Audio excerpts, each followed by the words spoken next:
las escuelas criminológicas, ¿no? Básicamente hay 4 escuelas criminológicas, ¿no? La escuela antropológica, la biológica, la psicológica y la sociológica, ¿no? Ya son 4 escuelas. Ahora, nuestro código penal está basado exclusivamente en la criminología sociológica. Pero vamos a hablar sobre la psicológica y, y sobre la antropológica. Bueno, ya hemos visto a grandes rasgos que actualmente no se utiliza. La biológica tampoco, ¿no? Es o sea, hay unas teorías ahí que no es aplicable, ¿no? Entonces nos vamos a centrar básicamente en 2 teorías, ¿no? La teoría biológica, perdón, la psicológica y la sociológica que es más extensa, ¿ya? Entonces vamos a comenzar con la teoría, ¿no? Psicológica, ¿ya? ¿Alguna pregunta sobre el examen parcial? Perdón, el producto académico 1. ¿Algo? Ninguno. Bien. Entonces, vamos a hablar, eh, para comenzar con la criminología psicológica, ¿no? La criminología psicológica está basado en el hecho de que el delito, ¿no? Está en la mente, ¿no? Y para el derecho penal sería derecho penal de autor. Por eso no entra, ¿no? Como ya les he dicho, les he mencionado, de que estamos en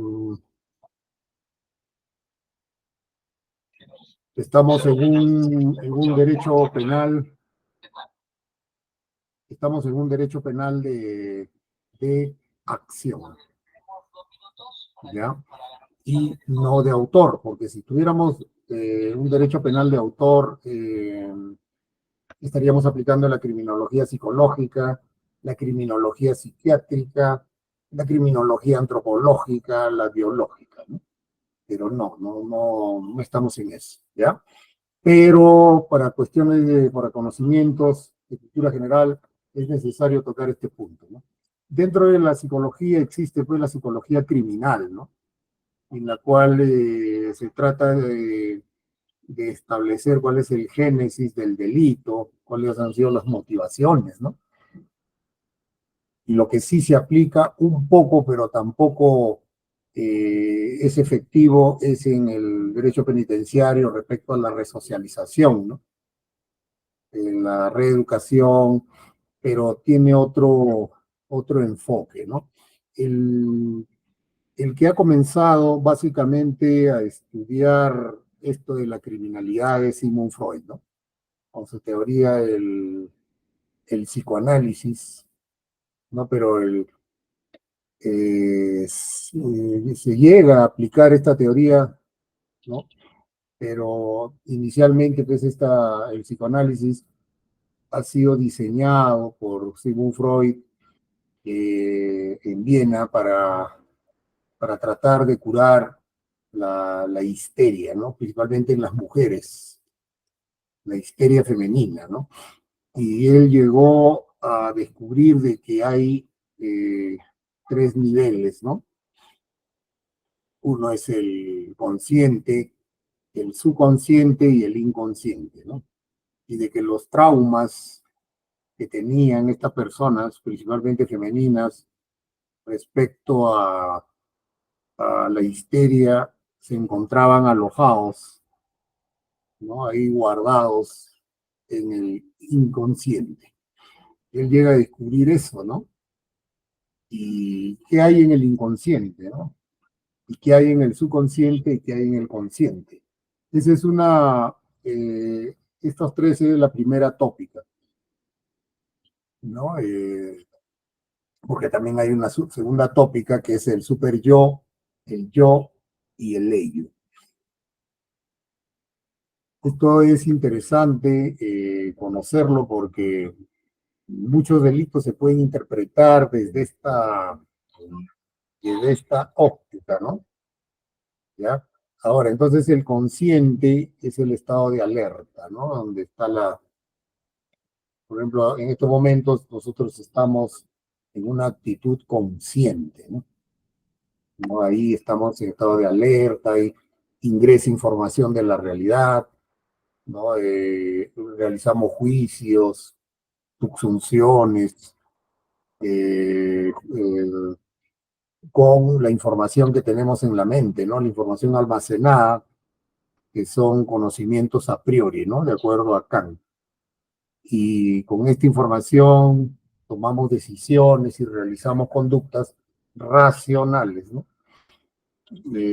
Para Freud, en el consciente está pues la razón, básicamente la razón. Y también está la voluntad. Y de allí sale, pues, ¿no? También con estas ideas la teoría causalista, ¿no?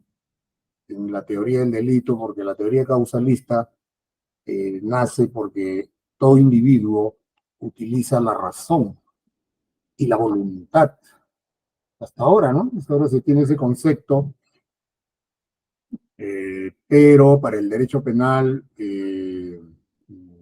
tener o no razón, o tener voluntad o no, cuando se es funcionalista, ¿no? Cuando se es, cuando se es funcionalista, la voluntad, la razón casi no tiene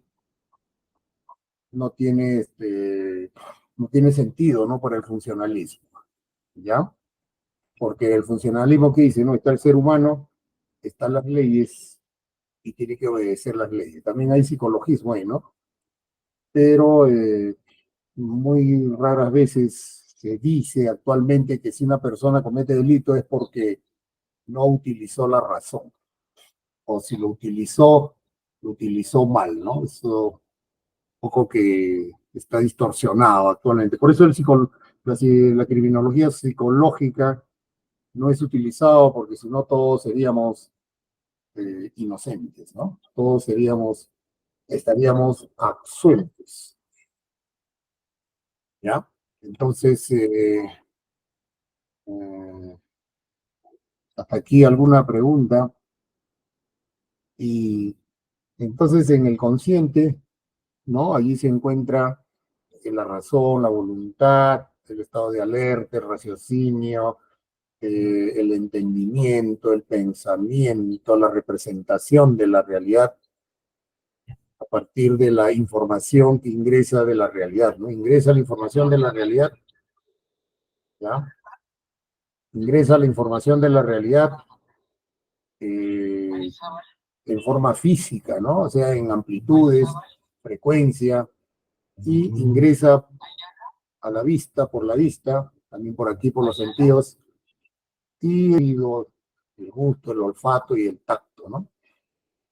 Y luego esa información física, porque viene en oscilaciones, ¿no? Está vibrando la información. Y en amplitud, frecuencia, ingresa a la mente, ¿no? Acá. Y he guardado esa información. Después de ahí, la neurociencia no sabe qué es lo que sucede, cómo se transforma esa información física, ingresa por el oído, por el olfato, la vista, ingresa y se convierte en sensaciones, emociones, etcétera, etcétera. Hasta ahora no se sabe, pero es información que está guardada acá, ¿no? Entonces, y cuando la persona va a realizar una conducta, o va, por ejemplo, hablando siempre del delito, va a robar, eh, toma la decisión a nivel mental, ¿no? Y con los conocimientos que ha adquirido durante toda su vida por experiencia, que le sirve de soporte, ¿no? Para tomar la decisión de robar. Y ahí viene un problema ético, un problema moral, ¿no? Que ya es otro estudio, ¿no? Ese ya es estudio de la filosofía, ¿no? La ética, la moral es un conjunto de conceptos, principios, como las creencias, las normas, los valores, las virtudes que cada persona va adquiriendo, ¿no? A través de su experiencia, ¿no? En la vida. Y esa información sirve para la toma de decisiones de una persona ante un determinado evento. Y de allí viene la calidad de la información que tiene la moral, ¿no? Porque si, por ejemplo, una persona nace en una familia, en un barrio donde todos son sicarios, esa información para esa persona, ese ser humano, es normal. Él gana su dinero matando, ¿no? ¿No? Él gana su dinero matando personas. Y esa conducta para él es normal, porque ese es lo que él ha aprendido, y para ellos, dentro de esa subcultura, es normal. Y su moral está dentro de eso, ¿no? Entonces, cuando él le dicen, bueno, hay que matar a alguien y toma tu dinero, él lo hace.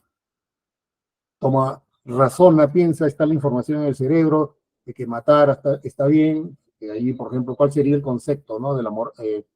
El principio moral sería, por ejemplo, matar por dinero está bien.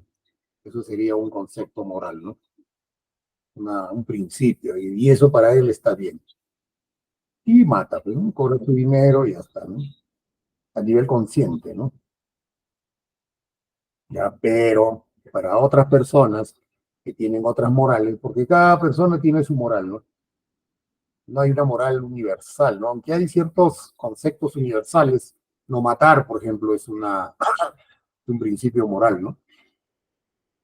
Pero no todos tienen esa posición, ¿no? Ahora, en una guerra, esa moral se resquebraja, se parte, ¿no? Porque matar es bueno, todavía te condecoran, eres un héroe, eh, los que han matado más enemigos son héroes de guerra, etcétera, etcétera. Allí matar está bien, ¿no? En la legítima defensa, por ejemplo, matar, ¿no? Exime de responsabilidad, ¿no? O estado de necesidad.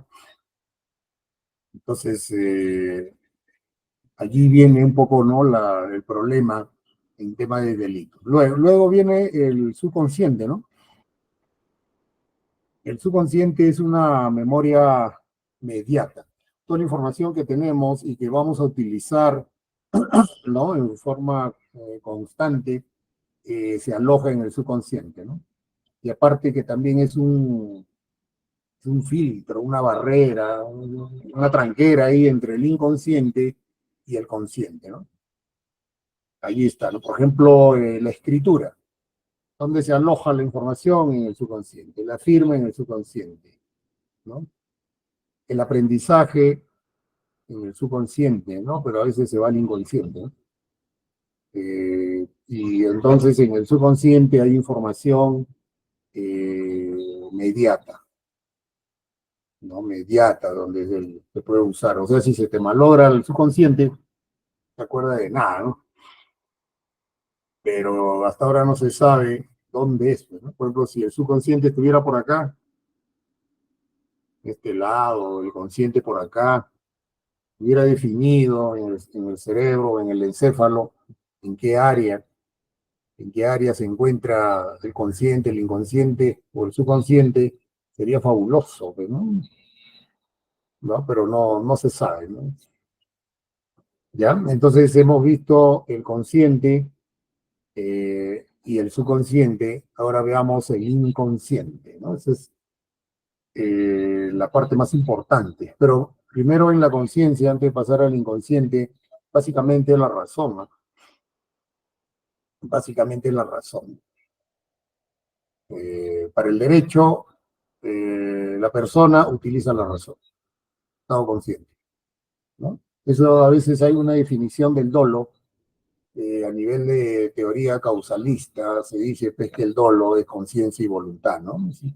se han estudiado eso, ¿no? El dolo, en la teoría causalista, el dolo es conciencia y voluntad. Y, y eso es causalista y es información de Sigmund Freud, ¿no? Pero, ¿ustedes creen que una persona comete delito razonando? Mm, razona para cometer delito, o qué está pasando, ¿no? Porque la ley está ahí,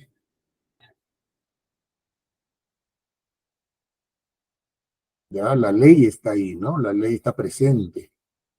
Pero ¿y qué pasa, no? Se supone que debe utilizar la razón para tener en cuenta la ley y decir, ¿no? Bueno, si mato, me voy a ir a la cárcel, entonces mejor no lo hago.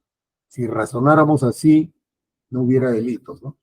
No hubiera delitos, pero todos los días hay delitos. Están las leyes, ¿ah?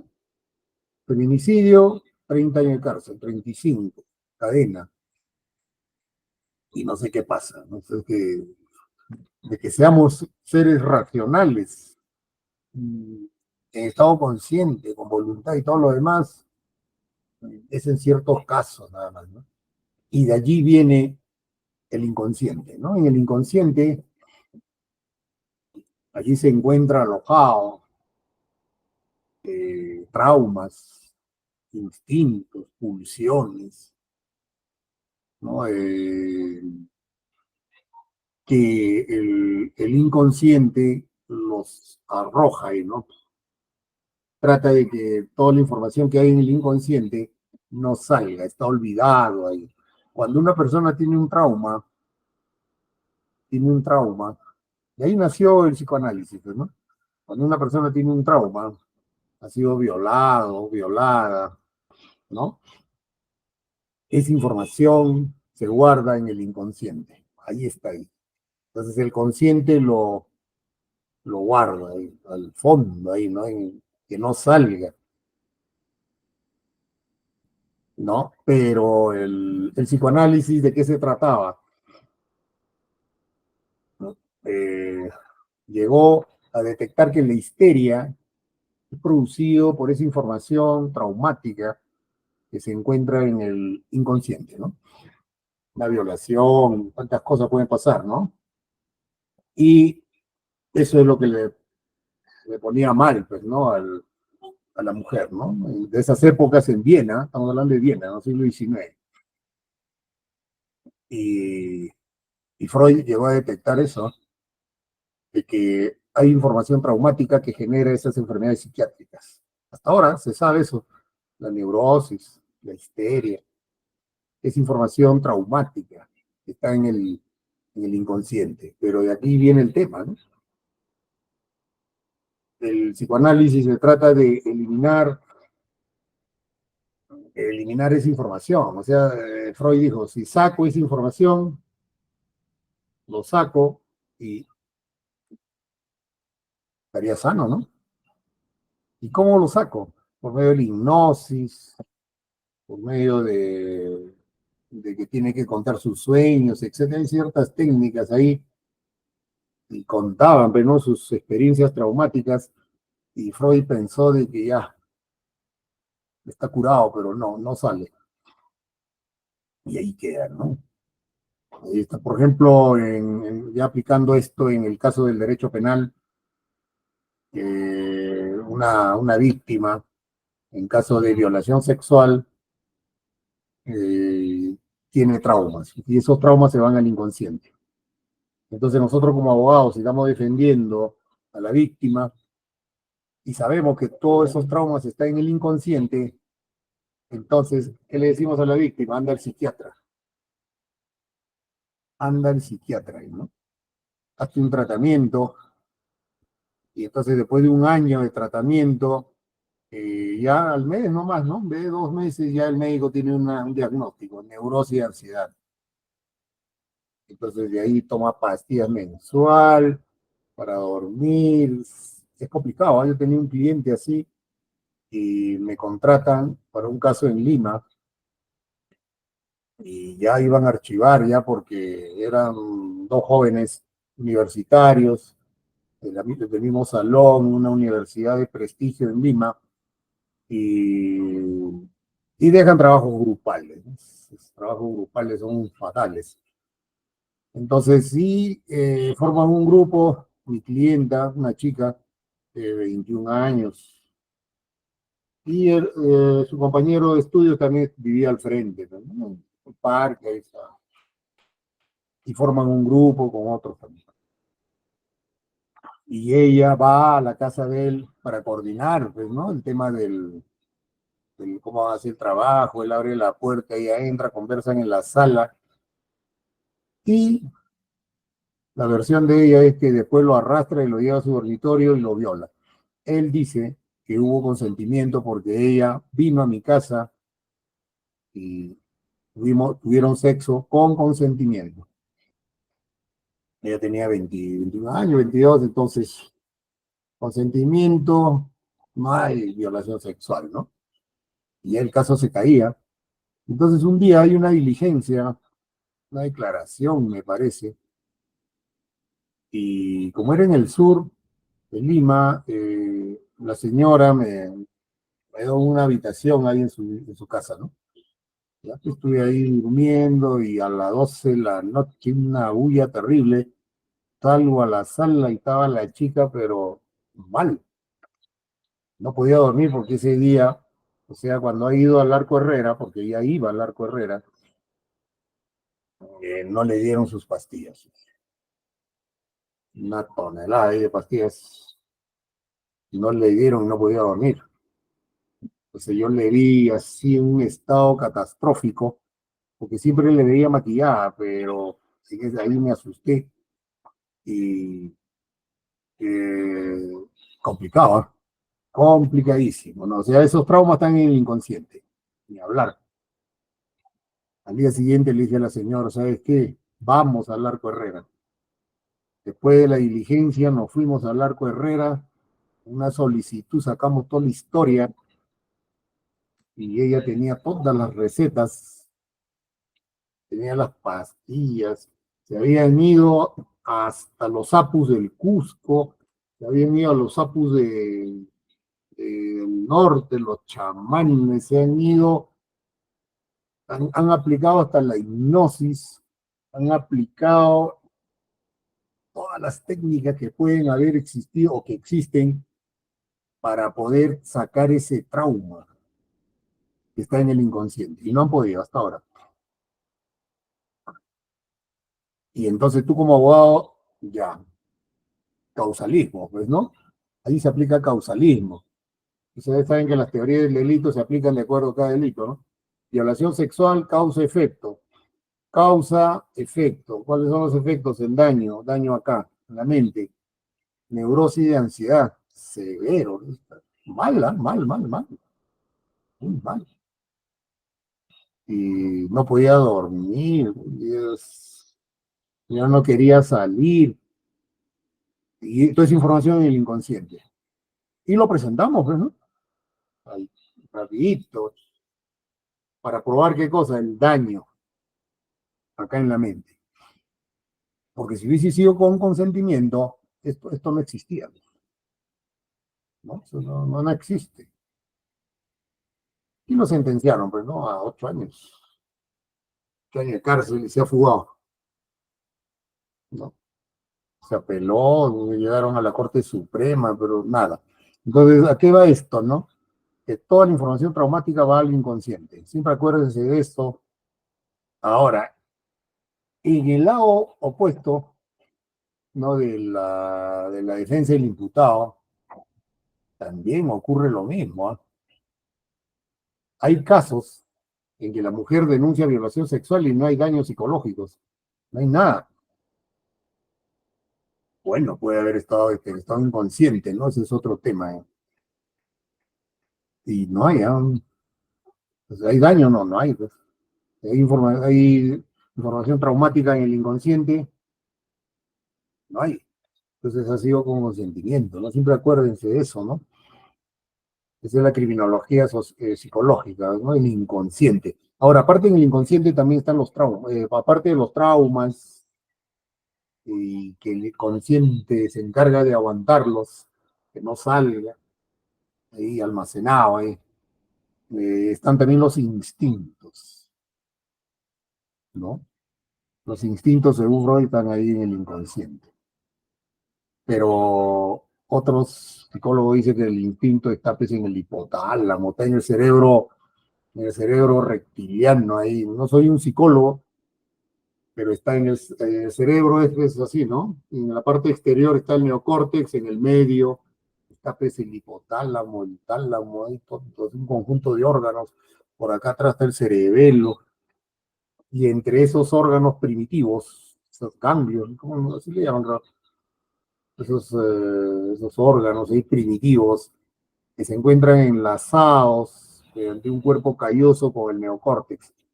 Si nosotros nos diferenciamos es básicamente por el neocórtex, que está acá arriba, ¿no? Básicamente, ¿eh? Si no, tendríamos un cerebro de cocodrilo, de perro, ¿no? Eso es todo, ¿eh? ¿No? Y en el neocórtex está la razón, el raciocinio. ¿Y la neurociencia qué dice?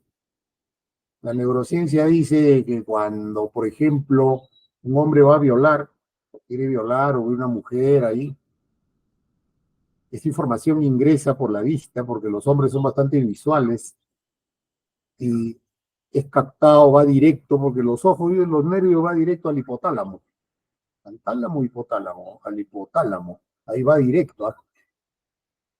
Y del hipotálamo se conecta recién al neocórtex. Y el hipotálamo en primera toma una decisión inmediata, sin utilizar la razón. La razón todavía está acá arriba, pues. Está en otra la razón. Está pensando, está filosofando la razón, ¿no? Y cuando llega la información al hipotálamo, eso está en neurociencias, ¿eh? Actúa inmediatamente, en forma instintiva, y viola. ¿Hay razón ahí? No hay, ¿eh? De acuerdo a la neurociencia, no interviene el raciocinio. O sea, la actividad consciente, no hay. Pero para el derecho, el violador utiliza la razón. Son interpretaciones, ¿no? Que hay que valorar, ¿no? Pero para el derecho pues, no le interesa pues, el hipotálamo, el tálamo, esas cosas. Por eso la criminología con el derecho penal hay un abismo y es un curso electivo. Pues, ¿no? Te queda la criminología como cultura general, ¿no? Pero sirve, ¿eh? Sirve. Porque, por ejemplo, en neurociencia se dice que hay un lapso de tiempo en milisegundos donde el raciocinio no entra, no está. Y es verdad eso, ¿no? Yo no decía, pero y me puse a leer neurociencias y ahí lo dice, ¿no? O sea, el hipotálamo es el órgano que se encarga ¿cómo lo dicen? De la conducta primitiva, las conductas básicas, no, las conductas básicas, ¿no? De supervivencia, comer, caminar, hambre, sed, ¿qué más? Por ejemplo, la protección, la supervivencia, la guerra, la pelea. Eso dice que está en ese cerebro, en el hipotálamo, por ahí está. Imagínense, ¿eh? Y entonces la violación sexual es instintiva, ni hablar. De ahí viene la diferenciación. Las clases anteriores creo que les he dicho, ¿no? Los delitos son instintivos y aprendidos. Yo lanzo una pregunta. ¿La violación sexual es un delito aprendido o es un delito instintivo, ¿no? Y lanzo la pregunta ahí a ustedes y quisiera escuchar a las chicas, ¿no? A ver qué dicen, ¿no? Porque los hombres lo sabemos. Los hombres saben esto, ¿no? Entonces, al ser instintivo, y según Freud eso está guardado en el inconsciente, Y según la neurociencia está en el hipotálamo, por ahí está. Hay varias cosas ahí, un conjunto de órganos chiquitos ahí, que está en el medio del encéfalo, ¿no? Y actúa sin la razón todavía no llega. Entonces, después de la violación, ¿qué ocurre? Llega recién la razón. O sea, la razón llega tarde, llega a placer, ya llega después. Y por eso viene eso cuando dicen, ¿qué cosa hice? Ya lo malogré, ya fui. Cuando hice eso, ¿qué significa? Llegó la razón. Recién llegó la razón, el raciocinio. Se llegó tarde, tardísimo, ¿no? Llegó muy tarde, ¿no? Entonces, ahí está el detalle, ¿no? Entonces, la conducta instintiva no se utiliza la razón y se encuentra, según Freud, en el inconsciente. Ahora, robar se aprende, ¿no? O también es instintivo. Puede ser para temas de supervivencia, puede ser, ¿no? Pero robar se aprende. El sicariato se aprende. Ahora, los delitos de corrupción de funcionarios se aprende. Está de acuerdo a un entorno también, ¿no? Pero la razón está fallando ahí también, ¿no? Si estamos dentro de una municipalidad, yo soy tesorero, yo soy el no sé quién, y me nombran en el comité de contrataciones, yo soy miembro del comité, ya, pues yo soy el presidente, y doy la buena prueba a una empresa que no cumple con los requisitos, a pesar que la ley dice que debe cumplir esto, pero yo no, había un requisito que no tenía, o no cumplía con ese requisito, pero el comité le da la buena prueba. ¿Qué ocurre ahí? Yo no entiendo. ¿Qué está fallando ahí? ¿Qué falla? ¿Es instintivo esa conducta? No. ¿Es aprendido? ¿Pero qué has aprendido? ¿Qué? Entonces, eso lo dejamos para la criminología sociológica,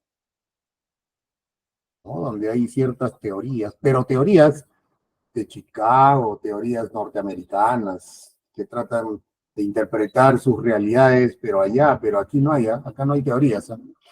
Vamos a tratar de adaptarlas, ¿ya? Entonces, el inconsciente se encuentra toda esa información traumática, la instintiva, las pulsiones, ¿no? Y de acuerdo a Jung, Jung dice que en el inconsciente están los arquetipos, ¿no? Que es el inconsciente colectivo. Incorpora, Jung es un discípulo de Freud y él incorpora esa información de que en el inconsciente existe un arquetipo que se llama el inconsciente colectivo. ¿Qué es el inconsciente colectivo? Es información heredada en la especie humana. O sea, nosotros nacemos con una información, es como la computadora, ¿no? Hay una información en el disco ROM, ahí, ¿no? Grabado ahí. ¿Y qué información hay ahí?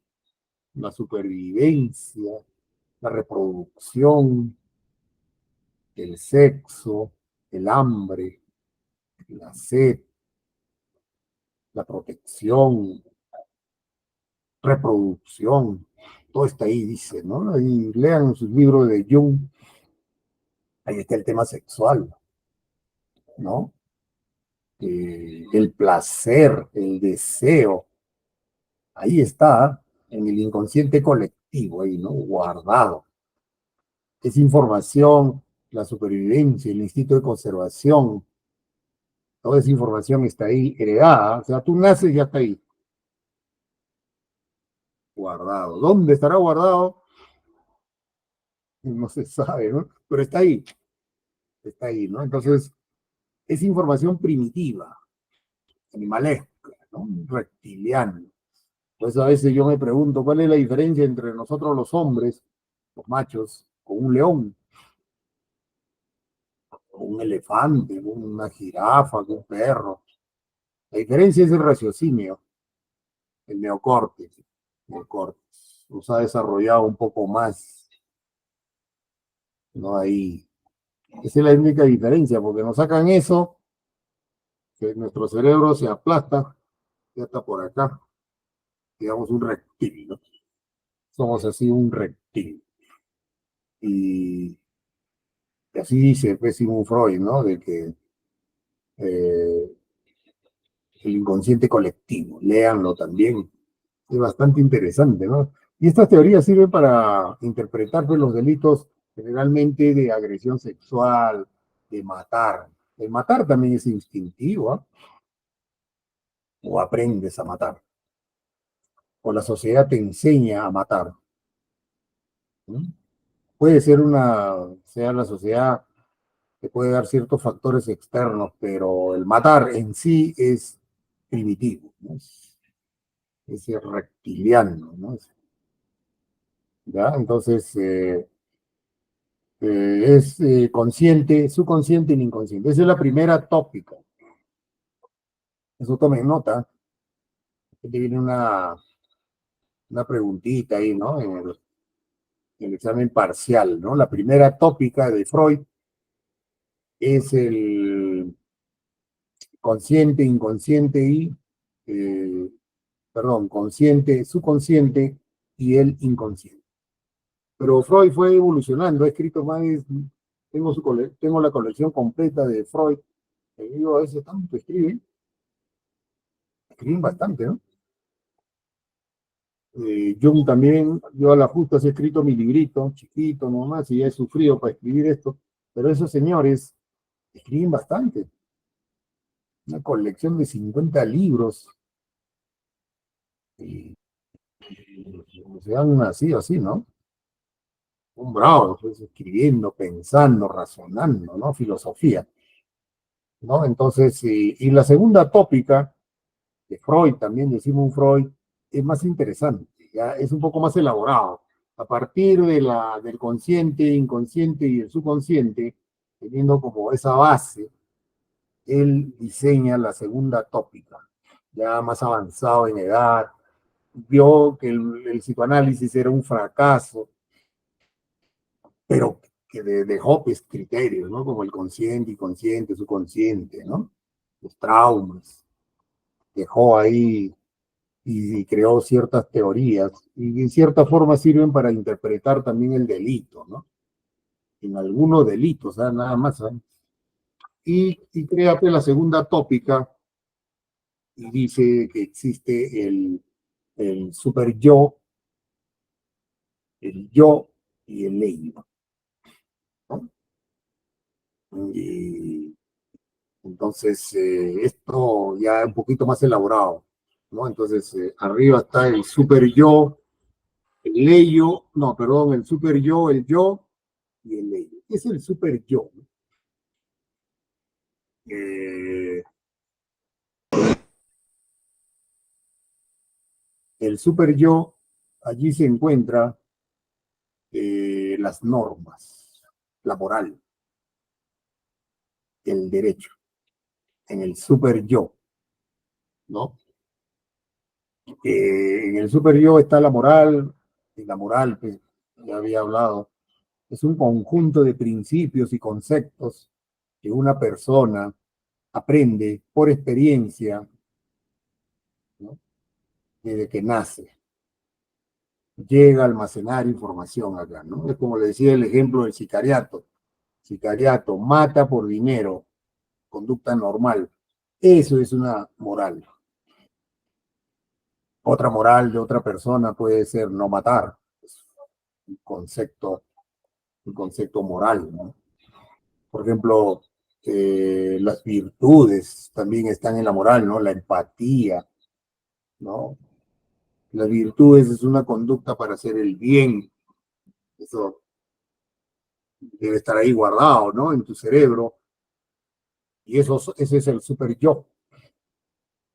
No matar, no robar, no violar, no robar al Estado. Mm, toda esa información está en el super yo. Y si un funcionario, el alcalde, comete el delito de peculado, entonces, ¿qué está fallando? ¿Qué información en la mente está fallando? El superyo, ¿no? O sea, su moral no está bien, algo está bien, su moral está trastocado, es un problema ético. ¿Qué es la ética? Es el estudio de la moral, ¿no? O la filosofía moral, ¿no? Esa es la ética. Entonces, como les digo, la psicología también va al tema moral, pues, ¿no? Y también está el derecho ahí, porque después de la moral hay un conjunto de parámetros adquiridos que son las creencias, los hábitos, ¿qué más puede estar ahí? Eh, las virtudes, ¿no? Hay principios, pero generalmente tiene influencia religiosa, ¿no? Acá nosotros estamos bajo la moral cristiana, ¿no? No matar, no robar, no desear a la mujer de tu prójimo, pero no dice no desear al hombre de tu prójimo, ¿no? Entonces, un poquito parcializado está eso, ¿no? Y eso forma parte de la moral.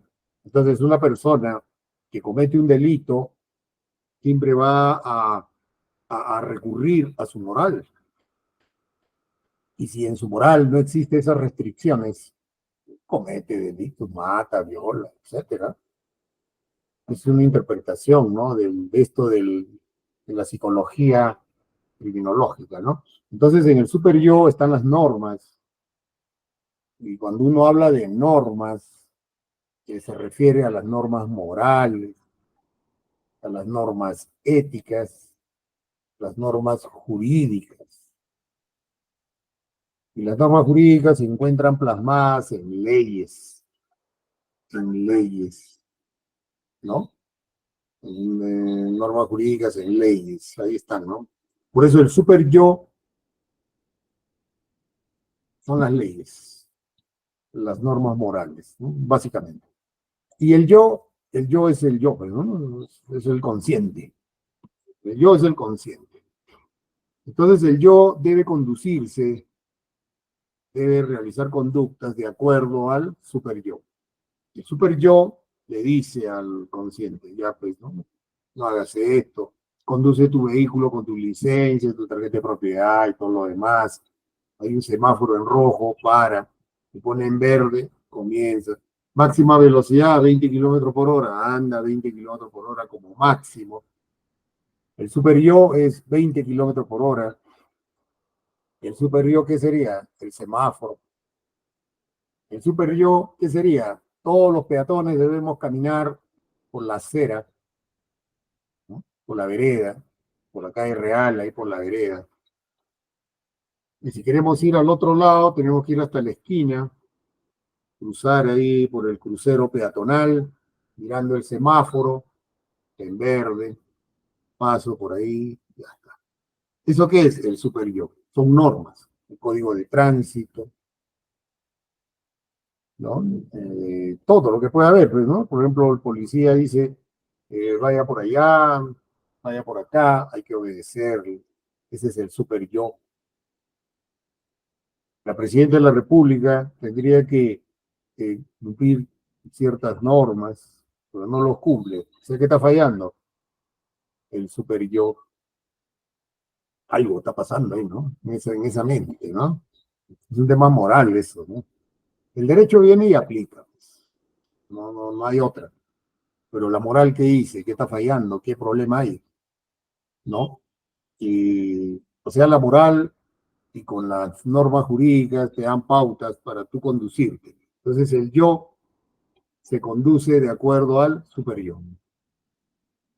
O sea, si una persona comete delitos, un delito, un funcionario, algo, delito de omisión a la asistencia familiar, ¿qué está pasando con el super yo ahí? Porque básicamente hay que analizar el super yo, ¿no? Y algo está mal, ¿no? Ahora, en el super yo también se forma por la educación, ¿no? David Hume, David Hume, o David, o David Hume, con H, ¿no? Él dice que Eh, la moral está formado por un conjunto de conductas coincidentes que deben ser aprobados en una sociedad, ¿no? Pero eso no ocurre, ¿no? Ahora, cada uno tiene su moral, ¿no? Cada uno de nosotros tenemos una moral.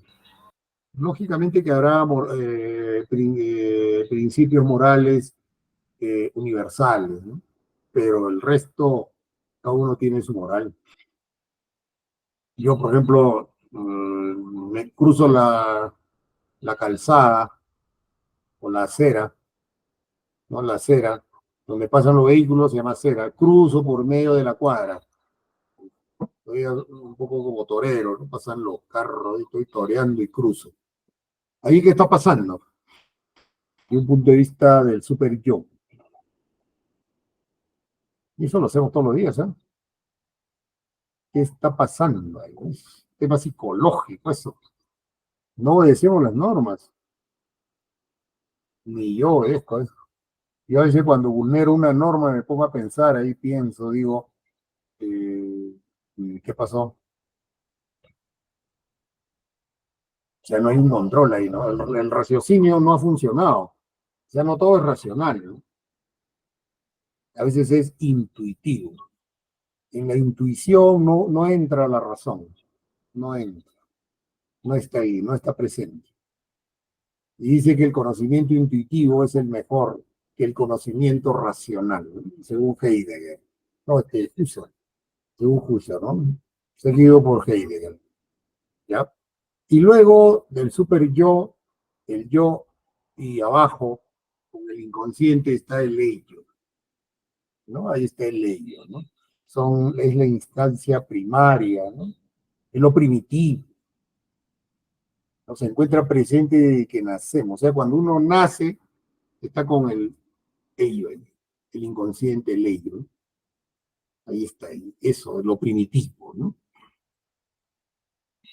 Por ejemplo, un hombre quiere violar, eso es, eso donde está en el ello, ahí está, ahí, instintivo. Pero quiere hacerlo y el yo lo aguanta, aguanta, le dice el yo, no salgas, quédate ahí, pero el ello quiere salir, el yo aguanta. ¿Por qué el yo le aguanta y le dice al ello, no salgas? Porque el super yo le dice, ese señor no debe salir porque eso está mal, ya están las normas.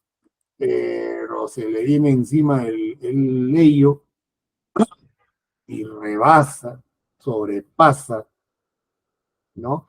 Y el ello pasa por encima, ¿no? Pasa por encima del yo y viola. Así funciona, ¿no? Es una forma de interpretar eso, ¿no? Desde un punto de vista psicológico. Ahora, por ejemplo, yo me pregunto, para el delito de colusión, ¿cómo sería esto? ¿El inconsciente y el ello funcionan ahí? Yo creo que no. Ya está el yo, está el consciente y está el super yo. El super yo le dice, como funcionario debes administrar correctamente, ¿no? Los fondos, el patrimonio del Estado. Debes administrarlo correctamente y cumplir cumplir lo que dice el super yo. ¿Y qué hace el yo? Defalca, pues, ¿no? Defalca el Estado. ¿Y qué está pasando? No lo entiendo. No puedo yo entender eso y desde un punto de vista criminológico no lo entiendo, ¿no? Si alguien tiene una idea, tratar de muchos dicen el poder, ahora pero muchos dicen el dinero, está bien, ¿no? El dinero, ya, perfecto, pero ¿cómo lo interpretas, no? ¿Quiere tener más dinero? El poder, el dinero, llegó la virgencita, no lo sea. Todos los presidentes que tenemos, o hemos tenido, perdón, corruptos, toditos, excepto de la UNDE, que ya está muerto, excepto el beneficio, ¿no? O sea, el beneficio, claro, o sea, beneficio, sanción. O sea, o sea, quiere obtener un beneficio y no le interesa la sanción, pero las penas son altas, ¿ah? Cohecho, que son de 6 años para arriba, ¿no? 6 años. Ya, cohecho, ya yo voy a obtener un beneficio. Claro, en ese momento quizás piensa, ¿no? De que no pasa nada, ¿no? Mira, ¿no? Es un razonamiento a nivel psicológico, ¿no? Porque cuando te toman una declaración, cuando toman la declaración al imputado, perdón, no le va a decir, ¿no? ¿Y por qué has hecho? Ah? No, no le preguntan nada. No me interesa para el derecho penal, ¿no? No interesa eso. Ya, ¿qué pasó acá? No lo sé. Ahora, el dinero corrompe también, pues, ¿no? El dinero corrompe, ¿no? Y a veces muchas personas caen ahí. Ahora, esas personas que caen, están en la cárcel, ¿no? Hay bastantes, ingenieros, arquitectos, abogados, ¿no? Y como dijo uno de sus compañeros, de que en esos momentos, ¿qué pensarán? ¿No?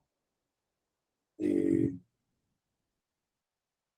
Aquí no podemos decir que nosotros no podemos cometer ese delito. ¿Ah? Yo sí digo eso.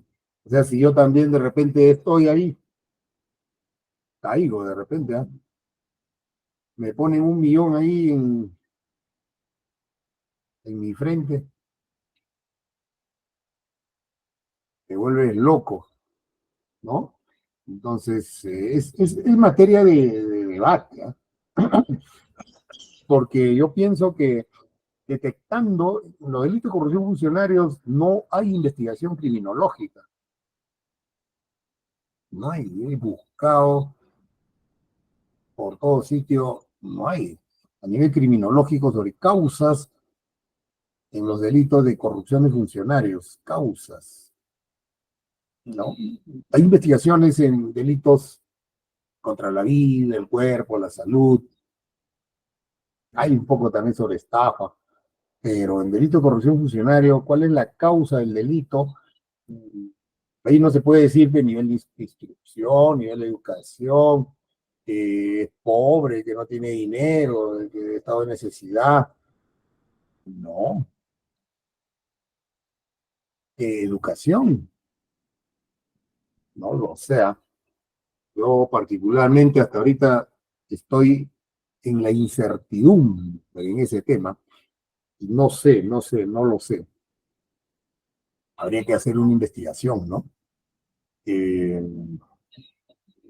Ahí entra pues, la moral y la ética, ¿no? Ahí entra, ¿no? De eso se trata ¿no? La psicología criminal o la psicología, ¿no? O la criminología psicológica, ¿no? Básicamente, Picard, Jung, Freud, ¿no? Por ejemplo, Adler también el complejo de inferioridad, ¿no? Siempre hay un complejo de inferioridad, ¿no? Siempre. La autoestima, es todo un tema, ¿no? Muchas veces se han dado, no sé si se habrán dado cuenta que los políticos no trabajan, no trabajan. Generalmente los que trabajamos ya tenemos nuestro sueldo, tenemos nuestros ingresos, ganados, tenemos nuestros honorarios, abogados, etcétera, etcétera. Y a veces muy pocos se van a la política, los que tienen sus ingresos, pero generalmente los políticos no trabajan, ¿no? No tienen un trabajo estable, ¿no? Generalmente viven de la política. PPK, ¿no? PPK. PPK, desde que yo tengo uso de razón, yo nací en el 66 y yo nací pues en la época del gobierno revolucionario de las Fuerzas Armadas, ¿no? El golpe de Estado fue el 6-5, creo, ¿no? 6-9, creo, ¿eh? Por ahí fue. Por ahí fue el golpe de Estado. El golpe de Estado a Belaúnde, ¿no? El primer gobierno de Belaúnde. Y Belaúnde lo derrocaron y quizás sea el único presidente, uno de ellos, incorruptibles. Las leyes en sistema de corrupción en esa época no eran muy fuertes. Ahora sí, ¿no? Después de Velasco, lo mataron a Velasco. De Velasco no se sabe si fue corrupto, hizo reformas. Después vino Morales Bermúdez, que tiene una sentencia de 8 años, creo, 10 años por lesa humanidad, por el Plan Cóndor. Después viene Belaúnde, después viene Alan García. ¿No? Alan García ya ni hablar, pues, ¿no? Ya está ya en otro mundo, está en el inframundo, ¿no? Y después viene Fujimori, Cana, ya todos conocen. Después viene Toledo, extraditado, corrupción y todo lo demás. Después viene Alan García, ¿no? Otra vez igual. Después viene Ollanta, ya se le viene la noche. Después de Ollanta,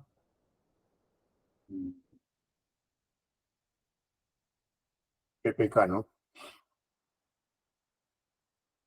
Claro, PPK. Y PPK ha trabajado, miren, PPK ha sido ministro en el primer gobierno de Belaúnde, año 65. Ese señor ha vivido el Estado, ¿no? PPK, después siguió Vizcarra, después de Vizcarra, Merino, después de Merino, Sagasti. Sagasti también se salva, ¿no? Después Castillo, a Castillo se le viene la noche, y Dina Boluarte, que también se le va a venir la noche. Mira, todos los grados de corrupción, a la más alta esfera. De ahí para abajo ya, olvídense. La fiscalía, un caos. La fiscalía es un caos. ¿Y qué ocurre ahí, no? Desde un punto de vista de la psicología criminal. ¿Qué pasa con los super yo ahí de los fiscales, ¿no? El fiscal supremo y todo lo demás? ¿Qué pasa con ese super yo, no? Y su yo. ¿Qué está pasando? Hay un problema, hay una contradicción, ¿no? ¿Ya? Bueno, no me quiero extender más. ¿Alguna pregunta hasta aquí para entrar ya a ver el tema de las criminologías sociológicas, ¿no? ¿Alguna pregunta? Tengo diapositivas que lo voy a subir entre hoy día y mañana, ¿ya? Lo voy a subir y para que ustedes lo vean, ¿no? Ahí también me parece que he subido un video en el foro, véanlo, está eso en mi canal de YouTube. Y me ponen un like ahí, poquito, ahí, para, para que me motiven a continuar, ¿no? Bien, ¿alguna pregunta?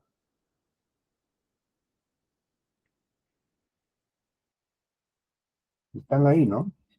O se han ido. Bien, Aquí yo todo.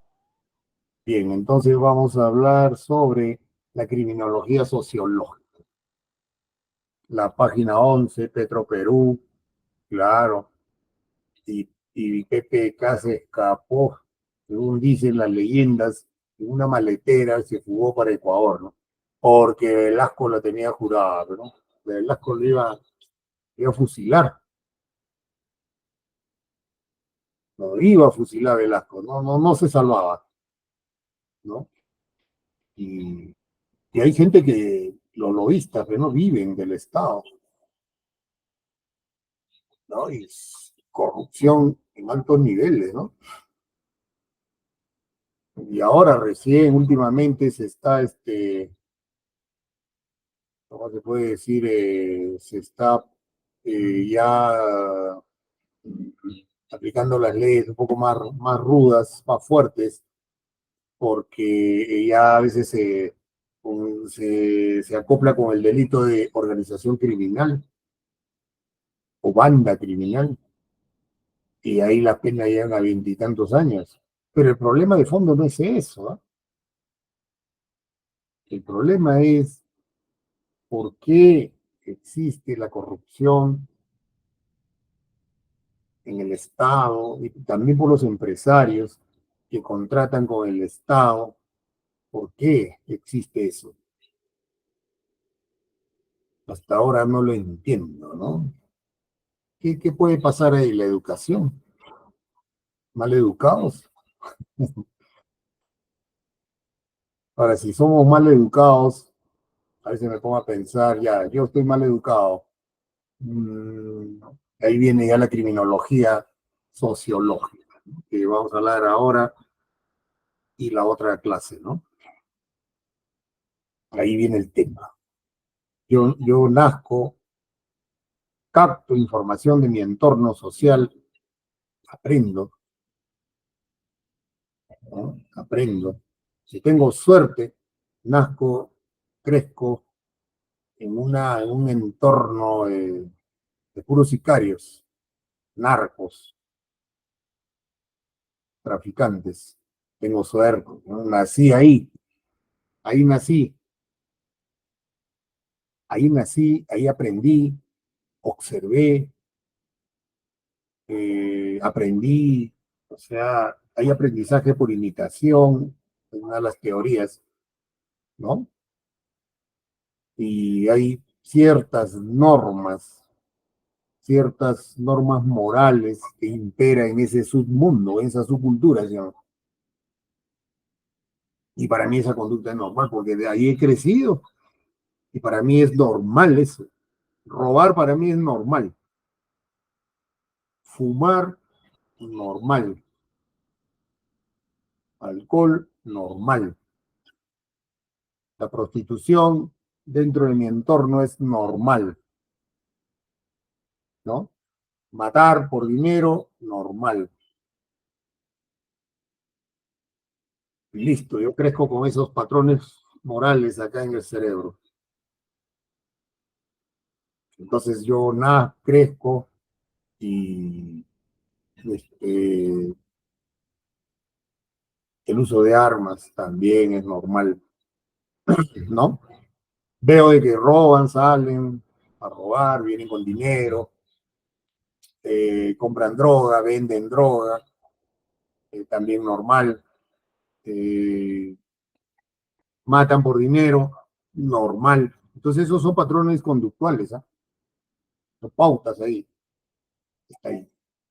He aprendido yo lo aprendí, esos son mis pautas morales, ¿no? Y el derecho, por su código penal, no tengo ni idea de eso. Está por allá el código, ¿no? Yo estoy dentro de una subcultura. No estoy dentro de una subcultura. Y al estar dentro de esa subcultura, no me permite conocer la cultura predominante, ¿no? Con la sociedad predominante, con sus códigos, con su derecho, y todo lo demás. Yo en mi subcultura, mi nivel de educación también es pobre. Habré ido al colegio, a primaria, pero me hacía la pera, me escapaba del colegio, no iba, etcétera, etcétera. Entonces eso forma parte, y repito, de mis principios y mis hábitos. Y yo podría decir que esos hábitos, esos principios morales están mal. Muchos, pocos salen de ahí, ¿eh? pocos se dan cuenta, no sé, pero son excepciones. Y siempre lo comparo con esto doy siempre este ejemplo, ¿no? Eh, Me van a disculpar los que son bastante religiosos. Tú naces y te dicen que Dios existe. Dios existe. Desde que naces. 0 años, 0 balas. Dios existe. Te llevan a la pila bautismal, ¿no? Bautismal, te ponen así, te echan agua y todo lo demás. Dios existe. Y hasta ahorita, ya tienes 40, 50 años, Dios existe, ¿no? Dios existe y se acabó. Y cuando alguien te dice que Dios no existe, pues, estás loco, ¿no? De que, por ejemplo, vino un ángel, le puso la mano en la cabeza a María y se embarazó. Eso es ¿cómo le puedo decir? ¿Cómo le llaman ellos? Un criterio, ¿no? Un fundamento en el catolicismo o en el cristianismo. Y eso es una verdad. La resurrección, una verdad. ¿Está probado? No, pero es una verdad. Porque desde que tienes 0 años has aprendido el machismo, ¿no? El machismo se puede interpretar desde la criminología sociológica como una conducta aprendida y como una conducta normal para ese individuo que nació, creció en esa subcultura, ¿no? Hay una teoría de la subcultura, ya lo vamos a ver. Y para él es normal. Para él es normal, él está en su mesa y las mujeres deben estar en una banquita ahí sentados más allá, ¿no? Las mujeres no deben estar en la mesa con el hombre. Eso existe, ¿eh? Acá, Cusco, existe, ¿no? Y las mujeres están adaptadas ahí, ¿no? Están adaptadas. Pero la mujer también nace, crece en esa conducta donde hay machismo y considera, ni se da cuenta de que es machismo, no se da cuenta, el hombre tampoco. Crece el chico, el joven, y sus conductas son machistas, y para él es normal. ¿Sí? La mujer acepta el machismo y ni siquiera lo sabe. Y hablando de eso, eh, yo estoy llevando una maestría en filosofía, pues, ¿no? Y el profesor de corrientes éticas habla pues, sobre Aristóteles. Y Aristóteles habla pues, y dice de que la mujer no es un ser humano que está en el nivel del hombre. Y lo dice, ¿eh? En Ética Nicomaquia, un libro, lean eso, ¿no? Ética Nicomaquia. Ahí lo dice. Y salta una compañera ¿no? de su sillón, ¿no? Un resorte, pone manito, habla. En filosofía, pues, ¿no? Es una amplia libertad, ¿no? Es una discusión permanente, ¿no? Y dice así, arranca, Aristóteles es machista. Así, de arranque. O sea, Aristóteles ya lo tumbó, pero no lo descabezó ya. Es machista. Y el filósofo dice, bueno, sí, efectivamente es machista, pero hay que entenderlo de que Aristóteles pertenece a una época de 400 años antes de Cristo, en la Grecia antigua, y allí la mujer era un objeto. Y es verdad. Entonces Aristóteles, o sea, para Aristóteles decir eso es normal. O sea, dentro de todos sus bienes que tenía la persona, dentro de esos bienes patrimoniales, estaba la mujer ahí. Eso era un tema normal, porque nacieron, crecieron, vivieron en un entorno bajo ese concepto, ¿no? En Roma los matrimonios pues, están en función también de la mujer, ¿no? En la época medieval se juntaban reinos con matrimonios, y ahí estaba la mujer. Bajo ese entorno es normal. Y ella agarra y dice, curiosamente, eso me ha quedado acá en el cerebro, una- ahí, las compañeras han estudiado pregrado en filosofía, pues, ¿no? En la San Marcos, en la Villarreal, son bravas ahí, son terribles, ¿ah? Bravas, cuando los abogados quedan chicos ahí. Hay que esas filósofas son bravísimas, ¿no? Y agarra y dice, y tiene razón, ¿ah? Curiosamente es profesor, los que han realizado los mejores estudios sobre Aristóteles son mujeres. O sea, las filósofas han estudiado más a fondo a Aristóteles. Hannah Arendt, cabeza ahí esos estudios, ¿no? Y mira, ¿no? Y lo estudian, o sea, las mujeres lo estudian a Aristóteles y muy pocos han hablado de que Aristóteles era un machista.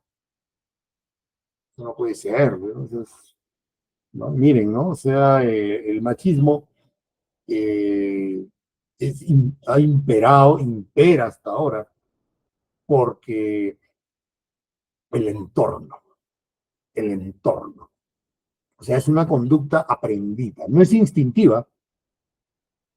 El machismo no es matar mujeres, ¿eh? No, el machismo es un determinado patrón conductual, ¿no? Donde él dice que está más arriba, la mujer abajo, etcétera, etcétera. Eso, una infinidad de literatura al respecto, ¿no? Sobre el machismo. La, la, hay ríos, ríos y ríos de tintas al respecto.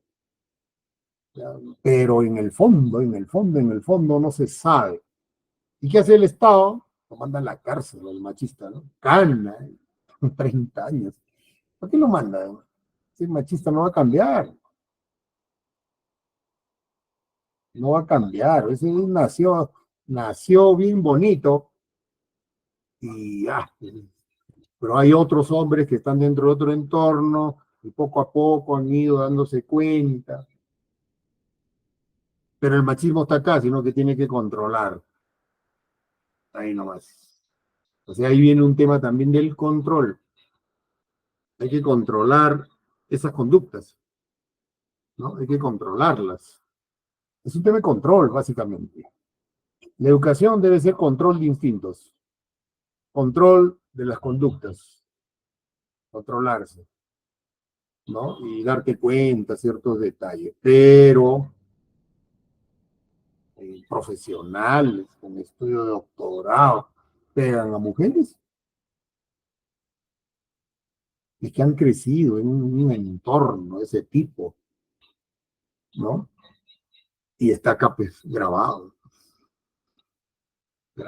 ahí, ¿no? Eso, a ver, sácalo. Habría que llamarlo a Freud, pero no con su psicoanálisis ahí.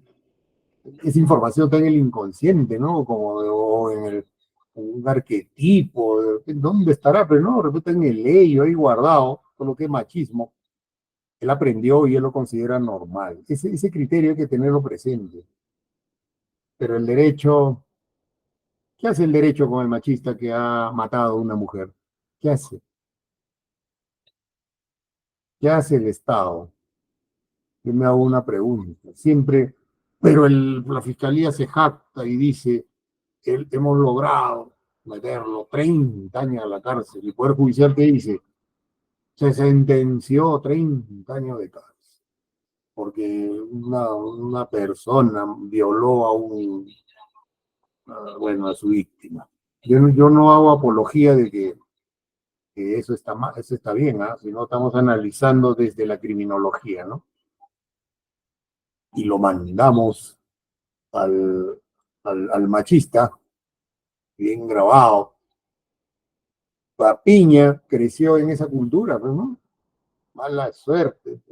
Piña creció en esa cultura y él tiene la culpa de haber nacido ahí, él tiene la culpa de haber aprendido eso, él tiene la culpa.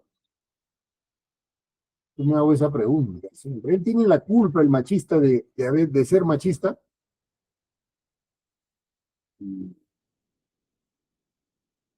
¿Quién tiene esa función de eliminar el machismo?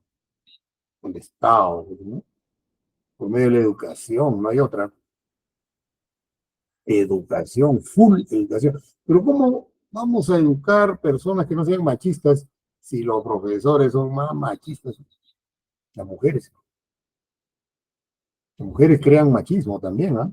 Y es poderoso. Las mujeres son más discriminadoras. Dicen, no, el hombre hace esto, el hijo, la hija, discriminan, no, esto sí, esto no. Crea un machismo. El hombre no entra a la cocina. ¿Quién dice eso? La madre. Crean machismo, ¿no? Incluso he visto cuando en caso de feminicidio, ¿qué dice la madre del imputado? La madre del acusado por feminicidio, que está en la cárcel. ¿Saben qué dice? Esa madre se olvidó del machismo, no le interesa. Ella dice, maldita sea el momento en que se cruzó esa mujer en el camino de mi hijo. He escuchado varias veces eso. Y eso es filosófico, ¿ah? Es filosófico, hay que reflexionar sobre eso, ¿no? Cuando una madre dice, maldita sea el momento en que esa mujer se le cruzó en el camino a mi hijo, por eso está en la cárcel. Eso merece una interpretación profunda a nivel filosófico, antropológico, porque ahí está la causa de todo. O sea, esa madre ha creado pues un machista, ¿no? Pero, pero ahí está el tema. Eso no se analiza, ¿no? Pero acá en criminología permite eso, ¿no? Hablar de eso, porque para analizar las causas del delito tenemos que irnos hasta el fondo, al fondo hasta la naturaleza humana, votarlo al derecho penal con sus leyes que no sirven para nada, porque no solucionan, ¿eh? No solucionan nada. Y todos los días hay agresiones contra la mujer, hay robos, asaltos, robos celulares, matan, todo un tema. ¿Pero qué hace el Estado? Los captura y los lleva a la cárcel, los aísla. Punto. Y la sociedad está enferma, porque lo único que hace el Estado es sacarlo y lo lleva a la cárcel, ¿no? Quédate ahí, ¿no? Entonces, el individuo vive en sociedad, ¿no? Y aprende patrones conductuales. Tiene suerte, bueno, si tiene suerte, malos, pero esos malos para él son buenos. Eso hay que tener también presente, ¿no? Entonces, y crece. Entonces, esas conductas que él ha aprendido se convierte en conductas antisociales o conductas desviadas. Lo mismo, conductas desviadas o antisociales. Las conductas antisociales son conductas que van contra la sociedad, y que para esta persona es normal, pero él los aprendió dentro de una subcultura, ¿no? Un mundo. Y él, para él está bien. Igualito, ¿no? Yo soy machista, el machismo es una conducta antisocial, y yo la aprendí y estoy en eso. Me pueden sacar de acá, pues, tendría que venir Sigmund Freud y levantarse y hacerles hipnosis, algo ahí para que salga eso, ¿no? No sale, ¿eh? No sale. Así que, eh, entonces, las conductas desviadas o antisociales son conductas que van contra las pautas sociales predominantes, porque cuando estás dentro de una subcultura también hay pautas dominantes, pero después dentro de la sociedad hay pautas que dominan, ¿no? Y ahí dentro de la subcultura también hay pautas dominantes, ¿no? Entonces esas pautas dominantes de una subcultura es una conducta antisocial con respecto las pautas dominantes de la sociedad en general, ¿no? Entonces son conductas antisociales. Entonces en criminología se habla de conductas antisociales. que son aprendidas, ¿ya? Que son aprendidas. Y dentro de todas esas, de las conductas antisociales, ¿quiénes están ahí? La drogadicción, el alcoholismo, la vagancia, el pandillaje, la prostitución, y dentro de eso está el delito. Entonces, en ese espectro de conductas antisociales está el delito ahí. Ahí está. Pero es algo pequeño, porque el resto de conductas antisociales, por ejemplo, la prostitución, la drogadicción, el alcoholismo, el toxicómano, el pandillaje, etcétera, etcétera. La vagancia son conductas antisociales que no son delitos. Entonces, las conductas antisociales son conductas que van contra las pautas sociales o las pautas culturales de una determinada sociedad, ¿no? Y dentro de las pautas de las conductas antisociales se encuentra el delito.